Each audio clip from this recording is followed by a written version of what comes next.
আসসালামু আলাইকুম। আমার নাম ইসমাতা তাইহা। আমি শাহজালাল জামিয়া ইসলামিয়া স্কুল অ্যান্ড কলেজের ৫ম শ্রেণীতে পড়ি। আমি সিলেট জেলা থেকে বলছি। আজ আমি বিজ্ঞানের কিছু মজার এক্সপেরিমেন্ট দেখাবো। প্রথমে আমি বিজ্ঞানী প্যাসকেলের সূত্রের একটি মজার এক্সপেরিমেন্ট দেখাচ্ছি। আমার এক্সপেরিমেন্টের জন্য 4টি জিনিস লাগবে। প্রথমে আমার লাগবে 2টো সিরিঞ্জ, একটি মোটা এবং একটি চিকন। এরপর লাগবে চিকন একটি পাইপ এবং কিছু পানি। প্রথমে মোটা সিরিঞ্জটাতে অর্ধেক পানি নিব। এখন পাইপের অন্য প্রান্তটা চিকন সিরিঞ্জে যুক্ত করে দেব।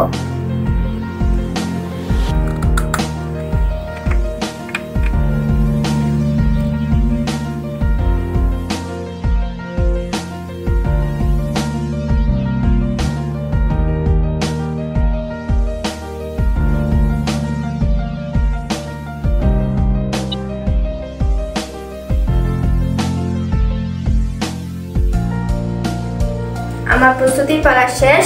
এবার আমি পরীক্ষণ শুরু করছি। এই বইগুলোর ওজন বেশি আর এই বইগুলোর ওজন কম। আমরা সাধারণত জানি যে কম ওজনের জিনিস বেশি ওজনের জিনিসকে তুলতে পারে না।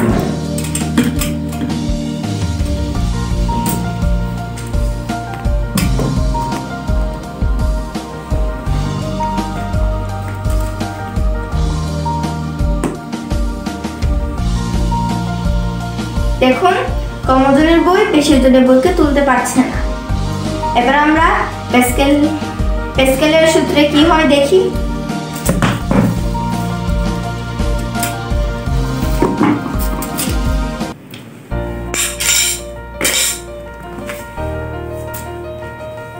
বেশি ওজনের বইটি বড় সিরিঞ্জের উপর রাখলাম।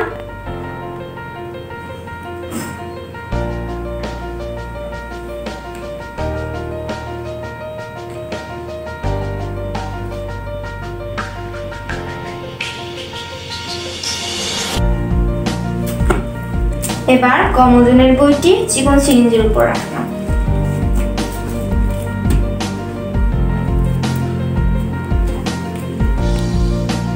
এই যে রাখলাম। দেখুন, বেশি ওজনের বইটি উপরে উঠে গেছে। এর কারণ আমরা যে চিকন সিরিঞ্জে বল প্রয়োগ করি তা বড় সিরিঞ্জে গিয়ে বেশি হয়ে যায়। আর এর কারণে কম ওজনের বইটি বেশি ওজনের বইটাকে তুলতে পারছে। আর এভাবে হাইড্রোলিক মেশিন তৈরি করা হয় এবং অনেক কঠিন কাজ সহজেই করা যায়। এবার আমি আরেকটি এক্সপেরিমেন্ট করে দেখাবো। আমরা জানি ভেজা হাতে সুইচ টিপলে আমরা বিদ্যুতের শক খেতে পারি, কিন্তু অবাক করার বিষয় হচ্ছে বিশুদ্ধ পানিতে বিদ্যুৎ প্রবাহিত হয় না। এবার আমরা এটি পরীক্ষা করে দেখব।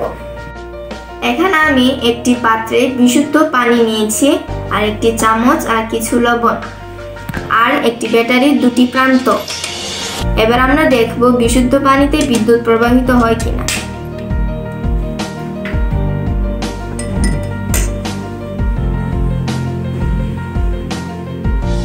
দেখুন, কোনো পরিবর্তন হচ্ছে না।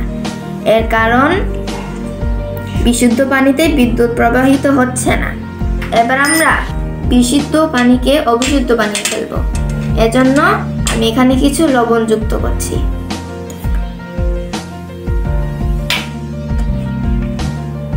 এবার মিশিয়ে নিচ্ছি।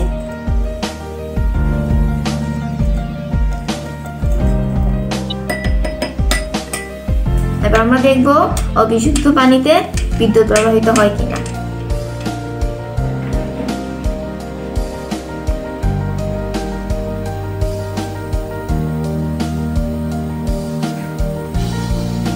দেখুন, বুদবুদ উপরে উঠছে।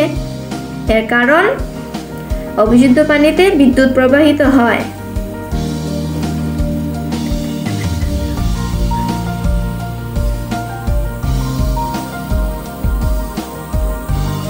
সুতরাং আমরা বুঝতে পারলাম যে বিশুদ্ধ পানিতে বিদ্যুৎ প্রবাহিত হয় না, কিন্তু অবিশুদ্ধ পানিতে বিদ্যুৎ প্রবাহিত হয়। সবাইকে ধন্যবাদ। আসসালামু আলাইকুম।